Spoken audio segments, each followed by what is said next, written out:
Pode falar. Por exemplo, eu posso dizer o que é acessível para mim, certo? Ou para algumas pessoas cadeirantes, mas uma pessoa que tem deficiência visual, aqui está acessível para ela? Nem livro direito tem, né? Exato, né? Além do Braille, eu acho que eu não posso dizer porque primeiro a gente precisa fazer uma pesquisa e saber se tem algum livro em Braille. Acho que tem uma pequena quantidade. Isso, exato. Então, se tem esses livros em Braille, a pessoa que tem deficiência visual vai conseguir se orientar para chegar aqui, vai ter o piso tátil. Né? Quando ela for atravessar ali, vai ter o sinal sonoro indicando que os carros pararam, que ela pode atravessar a rua até chegar aqui. Até porque a gente não pode pensar isolado, né? A gente tem que pensar no conjunto. Isso, exatamente. Então, são uma série de fatores também. Tem a questão também da Libras. Tem livros aqui para criança e para o adulto ler com os sinais da Libras. Embora que a Libra hoje é mais para se comunicar, não é? Mas a princípio, as escolas de Palmeira dos Índios, municipais, estaduais e particulares, estão recebendo as crianças com surdez, as crianças com deficiência visual, as crianças cadeirantes, ou até as crianças que têm alguma deficiência mental. Né? Então acho que é um momento para a gente discutir. Esse trabalho de vocês é interessante, porque ele está retomando algumas discussões que pararam já há algum tempo, mas que são necessárias, extremamente necessárias. E a gente vê que o democrático fica mais no papel, porque na realidade não é todo mundo que tem o acesso. Exato. Tem barreiras físicas, isso. Jaine, na forma da lei, nossas leis são uma das melhores do mundo, avançaram muito. E a BNT, a Agência Brasileira de Normas e Técnicas, ela tem uma legislação específica para a questão da acessibilidade, que é as normas, se eu não me engano, 90, 50, né, que são específicas para acessibilidade. E isso está lá, tem todas as regras, todas as medidas, né, tudo já formalizado na forma da lei. A questão é, isso está sendo colocado em prática? Há políticas de inclusão social reais? Eu acho que a questão é essa. Tem uma discussão que eu gosto muito. Eu vou suscitar aqui duas discussões para vocês. A primeira é a inclusão excludente. Você percebe muito isso. Você chega na praça, tem uma rampa na praça, mas essa rampa não está na medida necessária para que eu possa conseguir subir. Você chega na escola, tem rampa, mas não tem banheiro. Tem rampa e banheiro, mas o mobiliário não é acessível, não tem a adaptação. Tem rampa, tem mobiliário, mas o professor não sabe trabalhar com a criança que é cega ou surda, ou com alguma deficiência mental, certo? Como educador, como o senhor lidar com essas dificuldades? A gente precisa, infelizmente aqui no Brasil, o que mais acontece é que a gente nem recebe essa criança na escola. Então como lidar com ela se ela não consegue sair de casa porque não tem transporte, porque não tem cadeira de rodas, né? Ou porque a família também não consegue ver ela como uma criança como qualquer uma outra. E a gente vê muito isso. Em Palmeira dos Índios nós temos, no censo de 2000, já tem 13 anos, foi feito um diagnóstico, a gente tinha quase 300 pessoas de cadeira de rodas, cadeirantes, só cadeirantes. A gente se pergunta, essas 300 pessoas têm que ficar excluídas? Mas olha, 300 pessoas cadeirantes, fora as crianças que tinham pelo menos umas 500 com deficiência mental, como a gente fala, paralisia cerebral, né? Principalmente com os problemas na hora do parto.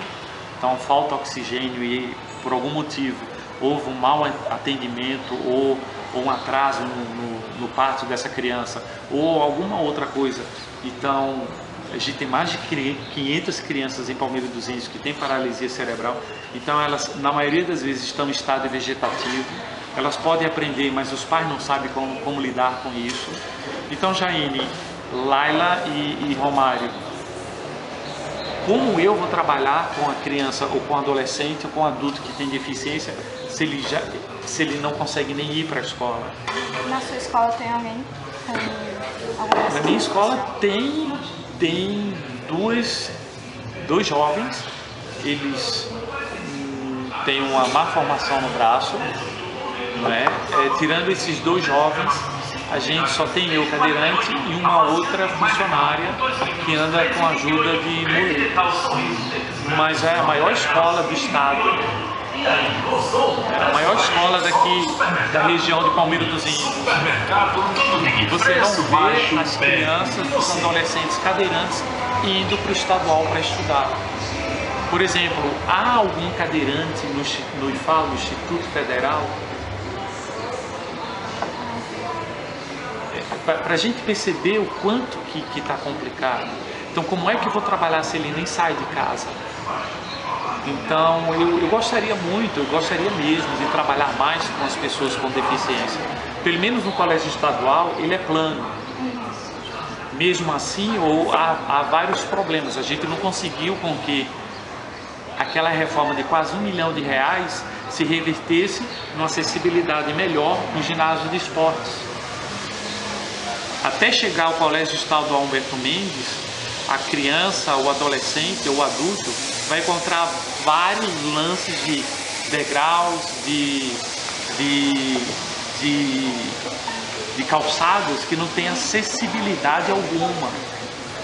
Então a gente se deparou aí com vários problemas. Primeiro, a escola está preparada, ela está acessível, ok, assim como o IFAL. Tem até uma espiral no IFAL, isso, nos dois lados, que dá acesso ao segundo piso, não é?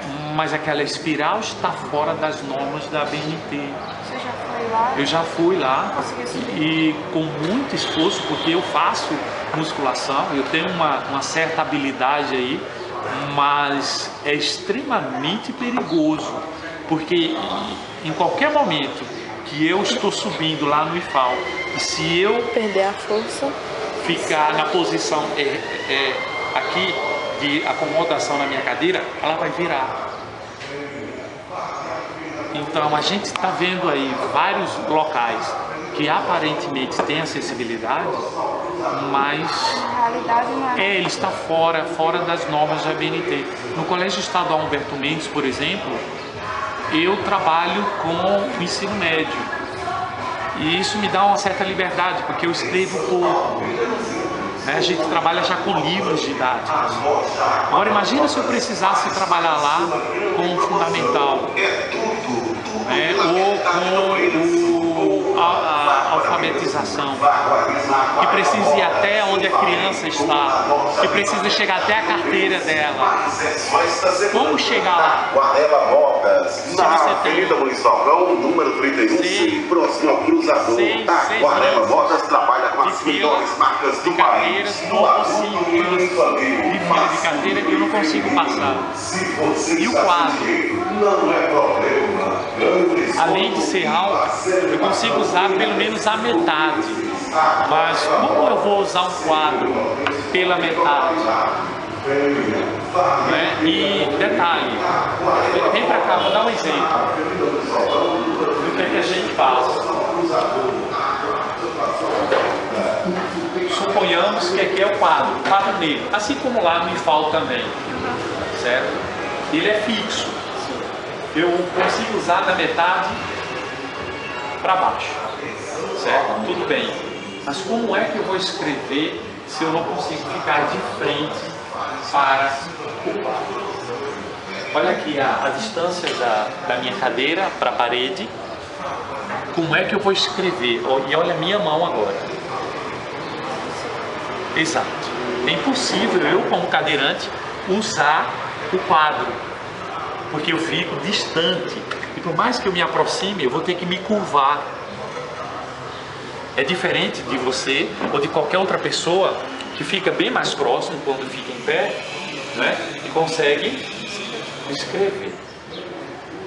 Eu, para escrever num quadro, eu tenho que me aproximar, ficar de lado, né, paralelo ao quadro e tentar escrever. E aí eu volto, vou com minha cadeira e fico tentando fazer um zigue-zague. Então são algumas dificuldades. Eu acho que a gente pode dizer hoje que na forma da lei há um avanço. E é interessante. E nas medições também. O Brasil é vanguarda nisso. Todas as normas para qualquer tipo de acessibilidade já existem e já faz tempo. A pergunta é, por que a gente não vê isso na prática? Então, há uma necessidade de políticas reais de acessibilidade, certo? Real mesmo. Por exemplo, que vocês possam ir nas escolas públicas do município e do estado e vejam se há realmente essa inclusão social. Segundo, inclusão social, acessibilidade não é privilégio. Privilégio é quando alguém tem alguns favores em detrimento de uma grande maioria, ou um ou dois, ou um grupo tem alguns favores e a grande maioria não tem. Acessibilidade não é isso. Acessibilidade significa dar as mesmas oportunidades às pessoas que andam, às pessoas que não andam, que têm alguma deficiência auditiva, fonoauditiva, visual, certo? De locomoção, né? O sobrepeso também traz alguns problemas com respeito à acessibilidade. Se você vai para um teatro, um cinema, quantos têm uma poltrona realmente larga para que essa pessoa possa se sentar e se sentar bem? Então são alguns problemas que a gente identifica e que é preciso mais, acho que um pouco mais, é preciso a gente entender melhor, é preciso buscar mais, é preciso gritar mais também. Acho que a gente precisa falar mais. Trazer à tona um assunto que já está esquecido. Já, você chega, eu viajo, tudo bem? Eu viajo frequentemente para Brasília e lá também não tem acessibilidade. Eu fui para o show de Bob Dylan em Brasília e o ginásio maior da cidade não tinha acessibilidade. Tive que descer um lance de uns 30 degraus até chegar no show. A gente está falando de Brasília, né? Isso foi o ano passado. Famosa cidade projetada. Exatamente. Né? Então, a gente precisa mudar muito.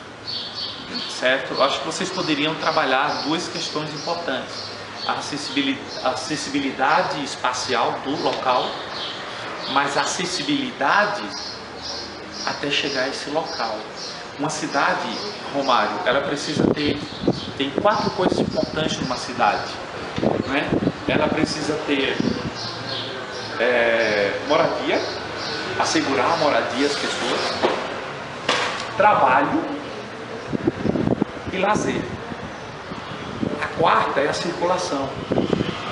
Sem circulação, sem acessibilidade, você não vai bem para a sua casa, você não vai bem para o trabalho, você não vai bem para o lazer.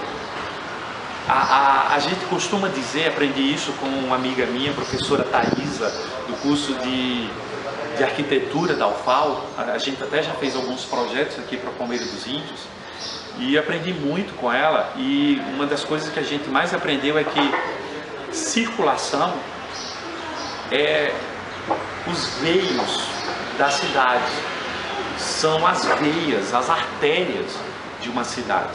Então, se essa circulação, Jaime, está prejudicada, você vai ter um entupimento, uma má circulação. Exatamente, com essa má circulação prejudica todo mundo. Prejudica as pessoas que andam, prejudica as pessoas que não andam, as pessoas que precisam ter, no mínimo, um certo grau de acessibilidade. Então, é preciso sim a gente pensar nas cidades e pensar na circulação. Palmeira dos Índios já está tendo congestionamento. A cidade nunca foi pensada, e não é só Palmeira. Acho que 99% de todas as cidades do país nunca foram pensadas para a questão de acessibilidade. Então é um momento aí para a gente rever. É uma pena, porque se você pensa a sua casa, a sua biblioteca, se você pensa qualquer prédio e já coloca ele com acessibilidade, o custo é 0,35% do total da construção. É ínfimo, não chega a 1%. Se você já pensa nesse espaço acessível. Agora, se você não pensa que depois vai fazer alguma acessibilidade, encarece, aumenta, onera. Então há uma política, na verdade uma falta de política de se pensar em acessibilidade quando as construções já estão sendo feitas, certo? E isso é sério. A biblioteca não tem acessibilidade, os espaços públicos aqui em Palmeira dos Índios não têm acessibilidade, as igrejas não têm acessibilidade, né? O Fórum de Palmeira dos Índios não tem acessibilidade. Prefeitura, secretarias não têm acessibilidade. Hospitais. O hospital daqui de Palmeira, tudo bem que ele está numa parte plana, né? Mas até chegar ele ter acessibilidade. E detalhe, chegando lá, o atendimento vai ser acessível. A gente que é cadeirante, a gente vai ter prioridade no atendimento. A gestante, o idoso, vai ter essa prioridade. Ou fila de banco, não é? Ou qualquer outro caixa aí. Tem essa acessibilidade. Eu vou dar um outro exemplo aí para vocês. Você chega no supermercado ou no banco, qualquer banco ou qualquer supermercado, eles colocaram lá um caixa exclusivo para gestante, idoso e pessoas com deficiência, porque a nomenclatura agora é essa, né? Pessoas com deficiência. Ok. Você chega lá, aí tem uma fila e nessa fila tem idosos, tem gestantes e tem pessoa com deficiência. Nesse caixa que é exclusivo, está se fazendo fila com idosos, com gestantes e com pessoas com deficiência. Resolveu o problema? Criar um caixa exclusivo para pessoas com deficiência? Ela está enfrentando fila? Do mesmo jeito. Do mesmo jeito. Então é preciso repensar um monte de coisas aí. E o espaço também disposto do caixa é o mesmo das pessoas sem deficiência. Exatamente. Então acho que é preciso a gente pensar um bocado aí. Tem até bancos aqui em Palmeira dos Índios que lá dentro é acessível, mas da rua para ele não tem uma rampa acessível. Então a gente precisa pensar aí em algumas modificações. A gente tem que lembrar que a educação é para todo mundo. Então quando a gente dificulta isso, a gente dificulta. Você falou uma coisa importante, Jaine. Dificulta muito mesmo, porque a pergunta não é por que não tem crianças e adolescentes estudando no Estadual, no Nova Jersey, no Almeida, no IFAL. A pergunta não é essa. A pergunta é antes, é anterior.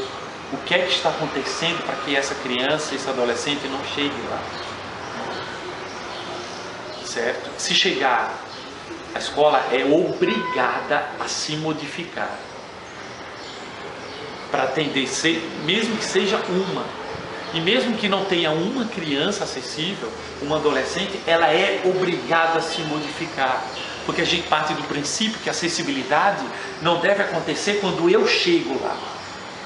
A acessibilidade deve acontecer antes de eu chegar, para que quando eu chegue, ou qualquer outra pessoa chegue em determinado prédio, logradouro ou de utilidade pública, serve até também para as lojas, já seja acessível. E eu não precise ter meu direito de ir e vir privado não, castrado. Eu não tenho esse direito que não seja assegurado. A gente precisa pensar muito nisso. Pensar o antes durante e quando a criança ou adolescente chegar na escola. E quando ela chegar, a escola vai estar preparada para ela. Os professores vão conseguir trabalhar, vão pelo menos se comunicar. Citando um exemplo, na minha antiga escola, antes de vir para o IFAL, entrou uma menina com síndrome de Down, não sei se tu lembra, Jaine, que ela passou muito pouco tempo porque os professores não estavam preparados, a instituição inteira, além dos alunos e diretores, professores, a parte acadêmica não estava preparada para receber aquela menina.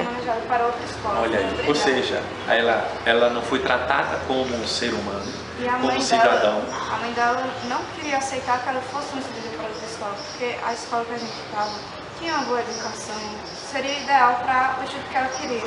Você chegou num ponto importante, Jaine. A escola e o Estado preferem tirar a criança para outro local do que ela mudar.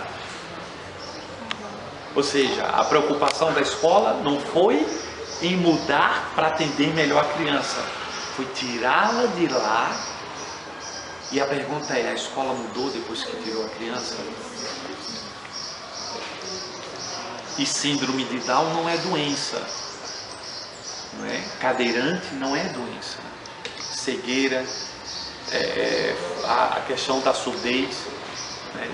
de não se comunicar com o outro, não é doença. E o que normalmente se vê é instituições públicas fazendo isso, mas no nosso caso foi uma instituição privada que não soube aceitá-la. Eu acho que vocês estão vendo o diagnóstico aí, né? Tanto público quanto privado estão na mesma situação. Exatamente, na mesma situação. Eu passei em pedagogia, eu vou estudar lá no IFAL, né? Passei em pedagogia, mas eu fiz um questionamento. Perguntei se a minha sala ia ser no segundo piso ou embaixo.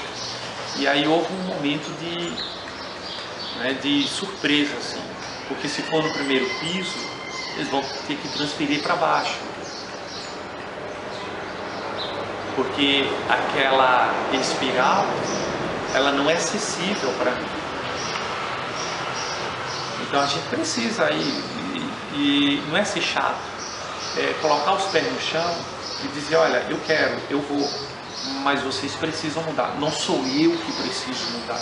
Não é aquela criança que deveria ter saído da escola. E não é qualquer uma outra que tem que mudar. Ninguém não são precisa. os pais que tem que mudar, não é a criança, não sou eu. Quem tem que mudar são as estruturas, as barreiras arquitetônicas. Quando elas mudarem, aí sim, eles vão poder perguntar se eu estou mudando, se a criança está aprendendo, se nós vamos mudar. Ninguém precisa dizer, a gente tem que chegar lá e encontrar. Exatamente. A acessibilidade, Laila, é um problema quando ela não existe. Quando ela existe, ninguém discute. Então ela só vai ser um problema quando ela não existe. Mas se ela existe, então ninguém discute. Está tudo tranquilo. Tá tudo...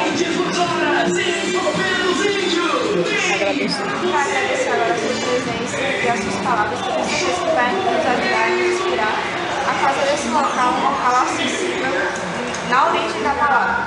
Obrigada. Que bom, que bom. Eu agradeço aí, Jaine,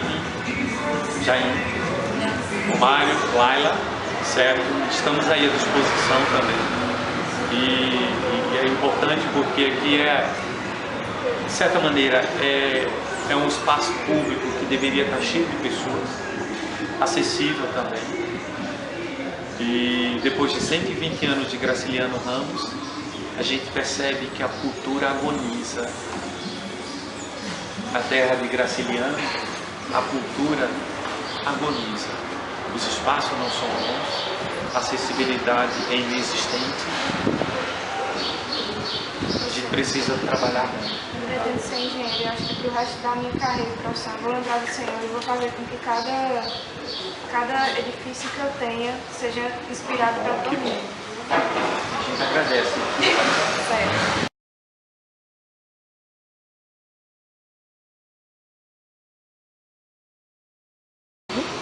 Bem, a minha biblioteca perfeita, ideal, é a biblioteca em que eu, a qualquer hora do dia, certo? o obeso, a gestante, o idoso, a criança com deficiência, a pessoa com deficiência auditiva, a pessoa com deficiência visual tenha acesso irrestrito, tenha os móveis adaptados, tenha o uso de um banheiro,